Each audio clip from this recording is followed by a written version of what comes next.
पूर्वी चंपारण के बंजरिया प्रखंड में बाढ़ की विभीषिका से कई पंचायत की फसल पूरी तरह जलमग्न हो गई है।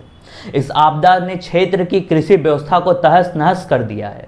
किसानों की कई एकड़ जमीन बाढ़ के पानी में डूबी हुई है, जिससे फसलों को भारी नुकसान हुआ है। बावजूद इसके अभी तक इस इलाके को बाढ़ग्रस्त घोषित नहीं किया गया है, जिससे प्रभावित लोगों को राहत नहीं मिल पा रही है, जिससे लेकर लोग काफ़ी परेशान भी हैं। बंजरिया प्रखंड के किसानों का कहना है कि उनके खेतों में लगी फसलें पूरी तरह से नष्ट हो गई हैं। किसी का 5 कट्ठा खेत डूब गया है तो किसी का बिघा का बिघा। इस आपदा से न केवल उनकी लागत का नुकसान हुआ है, बल्कि जो मुनाफा वो अपनी मेहनत से कमा सकते थे वह भी पूरी तरह खत्म हो गया है। एक स्थानीय किसान ने अपनी पीड़ा व्यक्त करते हुए कहा, फसलें तो गई ही, अब इस साल घर चलाना भी मुश्किल हो जाएगा। हमारी पूरी आजीविका खेती पर निर्भर थी, इसी से परिवार का पालन पोषण होता था, लेकिन अब आगे का रास्ता दिख नहीं रहा है।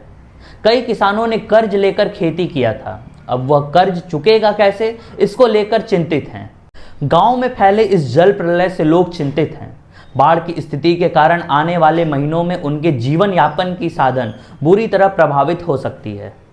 कई किसान इस चिंता में हैं कि आने वाले साल कैसे गुजरेगा, क्योंकि खेती ही उनकी आय का मुख्य स्रोत है।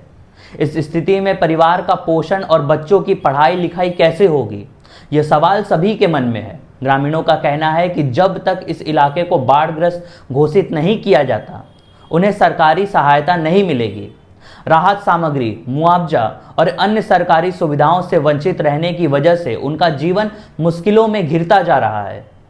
प्रशासन की चुप्पी और देरी से लोगों में आक्रोश भी बढ़ता जा रहा है।